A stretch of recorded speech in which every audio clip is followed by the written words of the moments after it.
fupi sana. Sickle cell ni kweli ni ugonjwa wa kurithi, ni ugonjwa unaotokana na aidha mzazi mmoja au babu hapa ulipo katika mmoja wa wazazi wawili. Kama nilivyokuambia, unawapata sana watoto mpaka mtu mwingine. Zamani walikuwa wanaambiwa huwezi kufikisha miaka 25, huwezi kitu ambacho sio kweli. Sasa hivi watu wanapata watoto, wanazaa, na mimi kwenye familia yangu mfano wako watu na wana watoto na wako okay. Kupitia hizi dawa za BF Suma zinasaidia. Kama nilivyokutajia, kuna dawa inaitwa NMN, ni dawa nzuri sana, inakwenda kubadilisha baadhi ya, unajua ile selimundu imekaa kama korosho ilivyo ile mtu anazaliwa katika utaratibu ule, seli zake nyingi zinakuwa katika shepu ile. Sasa maana yake zinakwama katika kusafiri. Kwa hiyo zinapokwama zinasababisha usafiri wa damu unakuwa chini, ndio maana unakuta ni rahisi sana kupata anemia. Mtu anakuwa na upungufu mkubwa wa damu kwa sababu zile zinakuwa nyingi, zinakwenda pia ziko stick. Tukisema ziko stick zinanasa. Zikikutana zenyewe kwenye nini zinaganda sehemu. Kwa hiyo mtu anamlelea anakuwa pia na tatizo la damu kuganda. Kwa hiyo inakuwa ni tatizo kubwa. Baadaye inakwenda kuathiri, unajua damu inatengenezwa kwenye mifupa, kwenye bone marrow, tunaita uloto kule ndani. Kule ndio damu inapotengenezwa. Sasa huyu baadaye kwa sababu utengenezaji wa damu uko chini, kwa sababu ya damu inaganda na nini, anapata upungufu wa damu, kwa hiyo mifupa itaanza kumuuma. Wengi wanakuwa na matatizo ya mifupa ambayo sisi tunampa bidhaa za mifupa, tutaenda kumpa bidhaa za kuhakikisha damu yake inarudi kuwa sawa, lakini tutampa bidhaa ambayo itakwenda kufanya marekebisho polepole ya zile nucleus kwenye seli. Zile huwa zinakuwa kuzipunguza au kupunguza namba ya seli ambazo ni seli mundu. Anakuwa na seli, baadhi ya seli nzima, lakini zile mundu zinakuwepo pale. Kwa hiyo ndio maana anakuwa na matatizo.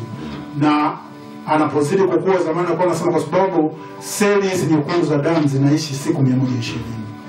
120 days. Seli inazaliwa, inafanya kazi na inakufa.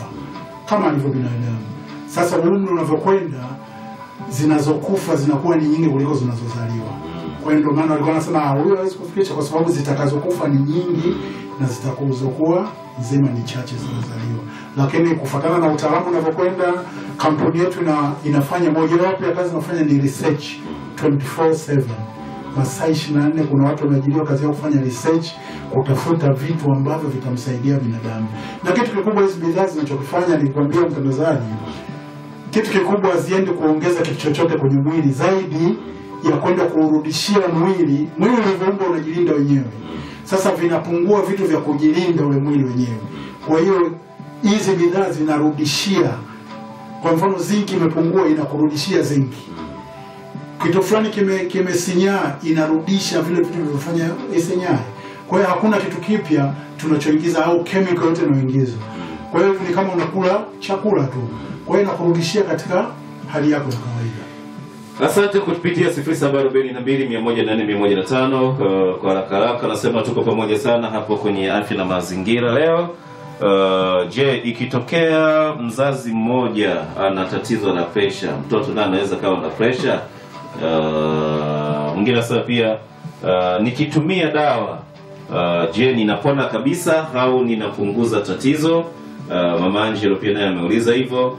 Mwingine pia anasema kikubwa tu hapo ni elimu izidi kutolewa kwenye jamii. Watu wengi pia tunaishi kwa mazoea. Kwa mfano mimi ukiniambia ni nile chakula ambacho siwezi kusikia chumvi, je, nitashiba? Fikiri kuna mama kwa kusikia nabi. Mazoea, mtindo wa maisha. Kuna mtu amesisitiza tu kuhusiana na matumizi ya bidhaa za BF Suma. Anapona, anapata nafuu. Nafikiri umesisitiza vizuri, labda kwa msisitizo tu, anapona, anapata nafuu. Anapona. Na kwa yule ambaye pengine ana shida ya bawasiri, kesi ni nyingi mtaani, BF Suma zinamalizika ama tatizo linakata kwa bawasiri inakwisha kabisa? Wengine wanakuambia mimi bawasiri yangu huwa wanamiliki. Mimi bawasiri yangu inaenda inarudi. Na ndio tatizo kubwa tumekutana na watu wengi. Na ndio maana tunasema watu wapate elimu, wajue hii bawasiri ni nini na kwa nini inatokea. Na kama tunavyosema magonjwa yasiyoambukiza ukuzaliwa una bawasiri. Ujue kuna vitu fulani umevifanya ndivyo vimekuletea bawasiri, ambapo sisi ndio tutakusaidia hapo. Na sio tu kukupa bidhaa, sisi pia ni washauri wazuri kwenye masuala ya chakula, kwenye masuala ya jinsi gani uishi. Tutakupa ushauri huo.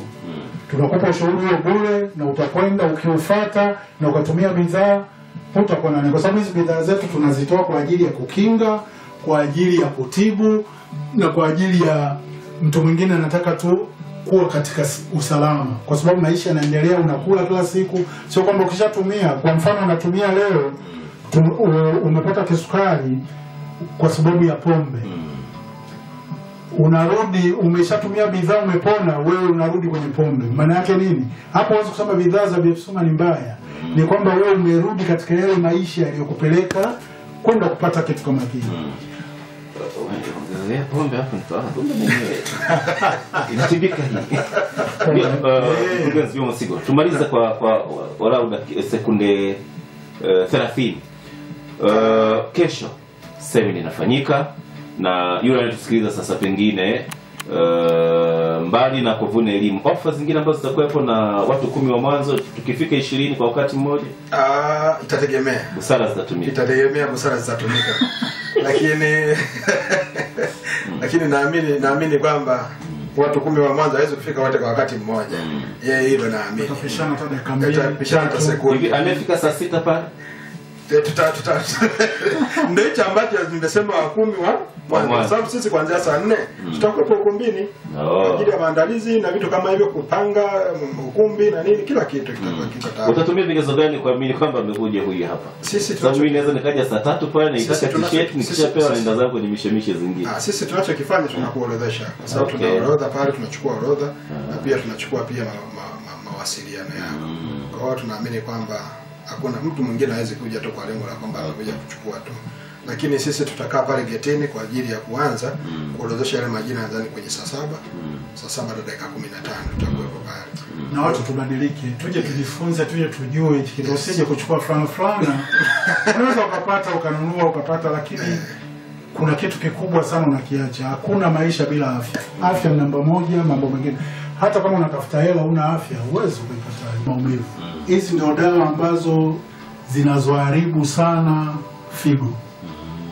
Antidepressants tunaziita. Hizi ni dawa baridi, zinauzwa madukani, watu wanunua, lakini je, utaratibu gani watu wanatumia? Mtu akijisikia tu kaumwa kichwa anakwenda kununua, anakula. Lakini baada ya muda zina accumulate kwenye figo. Ziki-accumulate kwenye figo, zinaanza kwenye figo kuna chujio. Kwenye figo kuna vichujio viko zaidi ya mamilioni. Sasa vile vinaanza kupata kusinyaa, vinaanza kushindwa kuchuja. Kwa hiyo baada ya muda mtu anakwambia anaenda kupima, anaonekana na tatizo la figo, lakini alipewa dawa wakati ule za kwenda kutibu pressure. Ndio maana tunasema amekwenda amesababishiwa tatizo lingine. Na bahati mbaya ukipewa dawa zile ukishatumia zikishindikana utakupa kubwa zaidi. Kubwa zaidi maana yake unazidi kufanya nini? Unazidi kudamage baadhi ya viungo katika mwili. Kwa hiyo tunasema haya magonjwa yasiyoambukiza kwa sasa hivi duniani ni magonjwa yaliyochukua namba 1 mpaka namba 7. Ni magonjwa yasiyoambukiza. Kwa takwimu za Shirika la Afya Duniani, karibu 70% ya magonjwa yanayoumwa watu sasa hivi ni magonjwa yasiyoambukiza. Yakiwa namba 1 huko utakuta pressure au magonjwa ya mifumo ya upumuaji pamoja na damu, ambapo utakuta stroke, utakuta pressure, utakuta nini hapo. Figo nayo utaikuta huko. Namba 2 kuna magonjwa ya mifumo ya uzazi, kwa mfano kina mama. Matumizi ya hizi P2 tunasema hizi dawa za kuzuia uzazi na nini, hizo pia zimewaletea kina mama shida kubwa, kwa sababu zinakwenda kuvuruga mfumo wa hormone katika mwili. Na baadaye yule mama anaweza akaanza kutokupata watoto, watu wanakuwa wagumu, wanakuwa nini. Hayo ni matatizo. Matatizo kama ya tezi dume. Tezi dume sasa hivi ni mifumo ya wanaume, ya uzazi wa wanaume. Hilo limekuwa ni tatizo kubwa sana katika watu wengi. Ingawa inahusiana na age, lakini pamoja na umri, lakini sasa hivi imekuwa ni magonjwa watu wengi sana kusumbuliwa. Ni magonjwa yasiyoambukiza, ni magonjwa ambayo yanasababishwa na mifumo mbalimbali ya hormones. Hormones zinavurugika kutokana na mifumo ya vyakula, inavurugika kufuatana na mifumo ya kutokufanya mazoezi. Watu hawafanyi mazoezi, watu maisha ya mijini kwa mfano, watu wengi asubuhi anatoka nyumbani ndani ya gari, akishuka anaingia ofisini, anarudi ndani ya gari, anarudi nyumbani. Sasa mwili hautingishiki. Mpaka tunashauri, mara nyingi tunashauri kitaalamu, tembea. Ukitembea 12-10 ni nyingi na zinasaidia sana mzunguko wa damu na kujaribu kuondoa sumu mwilini. Sasa hivi watu wana sumu nyingi sana mwilini. Swala la vyakula ndio asilimia nafikiri 75. Mijini tunapenda kula chipsi. Tuna hawa kuku tunaokula, hawa kuku ambao tunawaita wa kizungu hao. Hawa kuku sasa hivi watu kwa sababu ya biashara, watu wanawakuza kuku ndani ya wiki 2. Lakini wanawapa nini? Kuku siku hizi wanapewa mpaka vidonge, wanapewa vitu vingi sana. Sasa vile vitu vyote vinakwenda kuaccumulate kwenda kujikusanya kwenye ini na figo. Vitu kama michicha, mijini michicha inalimwa lakini inamwagiliwa nini? Tunamwagia mbolea inayotokana na wale kuku. Kuku kalishwa dawa, ile mbolea tunaichukua kutoka kwa kuku tunakwenda kuiweka kwenye mchicha. Ukiweka kwenye mchicha maana yake umeihamisha tu. Kisha yamisha mimi ukiniuzia mchicha unakuwa ndani ya siku hizi mchicha unalima wiki 1, wiki 2. Huko tayari unaletewa kula. Kwa hiyo tunakula vitu vingi sana na ndio maana tunasema sisi katika upande wetu tiba tunasema magonjwa yasiyoambukiza yanatibika. Yanatibika. Kwa nini? Kwa sababu huu ni ugonjwa ambao mtu hajazaliwa nao. Ukautengeneza kutokana na mifumo mbalimbali ya maisha. Kwa hiyo kama ni mifumo mbalimbali ya maisha maana yake kwa hiyo hakuna anayezaliwa na pressure. Ipo katika situation fulani kuna watu wanaweza kuzaliwa na mapungufu. Hata sisi katika kuangalia magonjwa watu tunaangalia chanzo chake ni nini. Okay. Kuna mtu katika family, kuna vitu vya kurithi. Unaweza kuta kuna tatizo fulani liko katika family, mtu analirithi. Lakini sasa hivi teknolojia ilivyokuwa, zipo tiba kama kwetu tuna tiba ambazo tuna bidhaa ambayo inafanya repair ya DNA. Inafanya repair DNA ni kiambata ambacho kinakaa ndani ya cell. Ambacho ndicho kinachoamua au kinachotengeneza uhalisia wa mtu. Wewe unatokana na nini? Katika mifumo ya uzazi tunasema ili mtu akamilike kuwa binadamu, wanapokutana baba na mama, baba huwa anatoa kuna vitu tunaita chromosomes kitaalamu. Ni vitu fulani vya ambavyo zinamtengeneza umbile au binadamu. Sasa hivi vitu baba huwa anatoa 23 na mama anatoa 23. Kwa hiyo kila binadamu ana number of chromosomes tunasema 46. Sasa humu ndani magonjwa ya kurithi, baba labda babu yake anaweza baba asilipate lakini lilikuwa kwa babu. Yes. Litakuja kuonekana kwa mjukuu. Sasa magonjwa ambayo sio ya kuambukiza ni kwamba yapo ambayo mtu anaweza kuzaliwa na pressure lakini ile pressure ilitokana, ukifuatilia unakuta ni genetics, ni watu ambao imetoka katika family. Ni kwamba hajazaliwa nayo lakini imehama kutoka kizazi kimoja kwenda kwenye kingine. Na najua tuna mlolongo kufanya vitu vingi sana na magonjwa yasiyo kuambukiza kwa sababu ya kesi zilizopo mtaani. Yaani ukichukua tu kwa mfano pressure ama shinikizo la juu la damu peke yake, watu tukaenda mpaka saa 7 peke yake. Ukisema tuanze kuyatazama matatizo ya uzazi na kesi zilizoko mtaani, mambo ni mengi. Ni kweli. Tufanye kwamba kwa sababu tunaweza kuzungumza vitu vingi lakini mara nyingi mgonjwa ama yule ambaye anatusikiliza anatamani zaidi kusikia kuhusiana na matibabu. Na tumeona pia kwenye magonjwa ya kuambukiza yapo ambayo unakwenda kupunguza tatizo tu upone, si ndio? Lakini vipi huku kwenye magonjwa yasiyo kuambukiza na matumizi ya bidhaa za BF-Sum? Hapo ndipo ambapo tupitishi kidogo. Kwa maana mtu akitumia kwa mfano mtu ana pressure ama mtu ana matatizo ya uzazi, anapona ama anakwenda kupunguza tatizo? Tushirikishe hapo. Sasa ni swali nzuri sana, na ndio watu wengi huwa wanajiuliza, kweli bidhaa zenu hizi hatupendi kuziita dawa kwa sababu kuna tofauti kati ya dawa na hizi bidhaa au na food supplements. Tunaita tibalishe. Ni kwamba tuchukulie mfano uliotoa pressure au magonjwa ya kina mama. Pressure kwa mfano hypertension, pressure hii ya juu. Hizi bidhaa tulizonazo za BF Suma zinachokifanya labda ni kurudisha tu kidogo. Hizi bidhaa zimetengenezwa katika utaratibu ambao kitu cha kwanza ambacho hizi bidhaa zinazo ni teknolojia kubwa. Hiyo ni sifa moja wapo. Sifa ya pili ni ile formula iliyotengenezwa kwa ajili ya hizi bidhaa. Nitakufafanulia tu kidogo. Kitu cha tatu tunaangalia usalama, safety. Hiyo ndio kitu kikubwa na ndio inatofautisha bidhaa za BF Suma na bidhaa zingine au na supplement zingine. Tunaposema high technology, BF Suma wamejikita sana kwenye technology ya hali ya juu sana. Ni ambayo hizi bidhaa tunatoa wapi? Hizi zinatolewa katika maeneo ambayo hayajaathirika kwanza na masuala ya haziathirika na masuala ya mazingira, uharibifu na nini. Kwa hiyo BF Suma imejikita kuchukua hizi bidhaa kutoka katika maeneo tofauti, kuanzia baharini, kuanzia kwenye misitu mikubwa ya Amazon na nini yote huko, kwa sababu makao makuu ya kampuni na kiwanda kikubwa kiko Los Angeles, Marekani.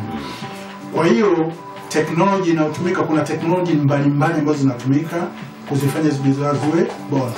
Tunapokwenda katika swala la pili la formula, ni kwamba kwa mfano tunataka kutengeneza bidhaa labda ya pressure. Kuna bidhaa inaitwa Pure and Broken. Hii bidhaa inafanya mambo mengi sana. Kitu cha kwanza inapandisha kinga, kitu cha pili katika masuala ya pressure inakwenda mtu anapopata pressure mishipa yake huwa inasinyaa. Mishipa inasinyaa au kama pressure yake ni kwa ajili ya cholesterol, katikati ya ile mishipa kile kipenyo kinapungua kwa sababu kunakuwa kumejaa cholesterol, kumejaa mafuta. Ndio maana moyo ukishahisi kuna ukinzani katika kusafisha damu, moyo unaanza kujitahidi sasa kucontrol hiyo hali, ndipo pressure inapo raise. Au mwingine anakuwa tuna tatizo la ini au na tatizo lingine. Pressure na sababu nyingi sana, lakini nikikupa mfano wa hii bidhaa, hiyo inaitwa Pure and Broken.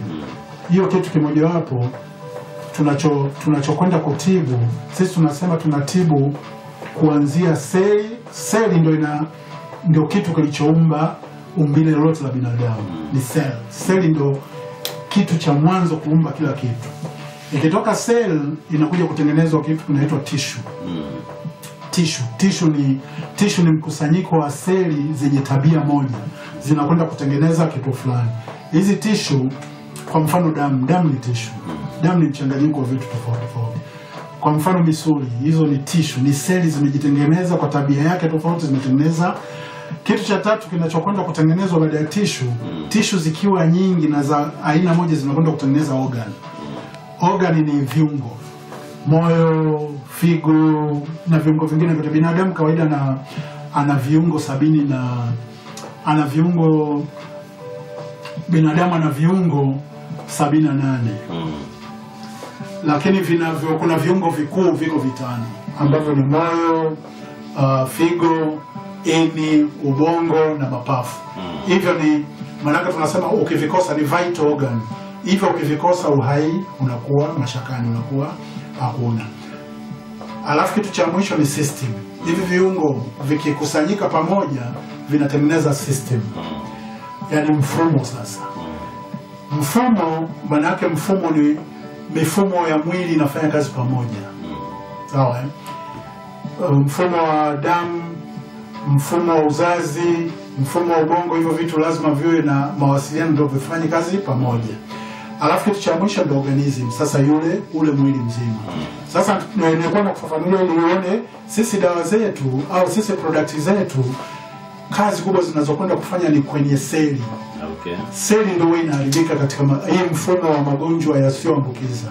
Huwa inakwenda kuchafua seli, inakwenda kuharibu seli, inakwenda kuleta upungufu kwenye seli, inakwenda kufanya vitu vingi kwenye seli. Sasa seli ikiharibika, maana yake umeharibu mfumo mzima nilivyokuwekea. Ukiharibu seli, maana yake umeharibu tissue. Ukiharibu tissue, umeharibu organ. Ukiharibu organ, umeharibu system. Kwa hiyo sisi badala ya kwenda tofauti ya kwetu na dawa ya hospitali, dawa ya hospitali yenyewe inakwenda kwenye matokeo, kwenda kutibu kule mwishoni. Sisi tunasema tunakwenda mwanzoni. Kwa hiyo bidhaa moja hapo tulionayo inaitwa Pure and Broken. Hii Pure and Broken inakwenda kwenye mishipa. Kwa mfano, inakwenda kufanya usafi kwenye mishipa, inahakikisha ile cholesterol inapungua au inaondoka kabisa. Kitu cha pili, inakwenda ile mishipa, kuna kitu tunaita atherosclerosis, yani kusinyaa. Ikisinyaa, pressure inakuwa kubwa. Kwa hiyo inakwenda kurudisha mishipa irudi katika hali yake, kwa sababu mishipa ina kitu tunaita elasticity na ina resistance. Mishipa hiyo inatanuka na kurudi. Sasa hii kutanuka na kurudi huwa kunaharibika kwa sababu ya cholesterol au kwa sababu ya zingine. Kwa hiyo inakuwa ile mishipa haiwezi kutanuka. Sasa kwa sababu ina cholesterol ndani, upitishaji wa red blood cells unakuwa ni mdogo. Sawa, na tunafahamu yapo mengi sana kujifunza hapo, na kulingana na muda wetu sasa, kesho tunakwenda kushuhudia semina kubwa pale katika viwanja, kwa maana ukumbi wa Miligo Hall. Ambaye afahamu Miligo Hall, afahamu kama Zakaria, sehemu ni ile. Juma Msigo, yes, tusaidie sasa, pengine tunaelekea kwenye semina kulingana na muda wetu. Nije nikiwa ninawaza nini kesho bana, tuna mambo mengi sana. Kuja kupona ama nakuja kuvuna maarifa? Tuna mambo mengi sana. Kitu cha kwanza, utakuja kuvuna maarifa. Okay. Ndio? Ndio. Na semina yetu sisi tumeiweka strategically. Tutakuwa na mwezeshaji wa magonjwa pamoja na bidhaa. Lakini tutakuwa na mwingine atakuwa anazungumzia uchumi. Hatutakuwa na mambo mengi. Tunachohitaji ni watu kuwahi. Wakiwahi saa 8 kamili, saa 8:30 hivi tutakuwa tumeshaanza, ili muda tuwe nao wa kutosha na watu waweze kuuliza maswali. Na baada ya hapo, kwanza ukishapata maarifa tayari tuseme kwamba ndio umepona. Okay. Kwa sababu kama una maarifa, hujui ni namna gani utapata namna ya kupata tiba. Kwa hiyo ina maana ukishapata maarifa, ina maana na tiba inakuwa inapatikana hapo hapo. Bahati nzuri na bidhaa zetu zinakuwepo pale. Japo kuna wengine wajue ofisi ziko wapi na vitu kama hivyo. Lakini naamini kwamba watu wawahi. Miligo inajulikana pembeni kabisa ya Submarine, ndio kuna Miligo Hall. Mtu yeyote wa bodaboda ukimwambia nipeleke Miligo, nipeleke Zakaria, kumbe Zakaria atakupeleka muda wote. Tumejipanga na tulisema hivi kwenye tangazo letu, watu 10 wa kwanza watakao wahi ukumbini ataondoka na t-shirt ya kampuni ya Healthcare.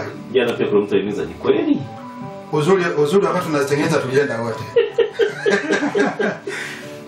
Uzuri wakati tunatengeneza tulienda wote.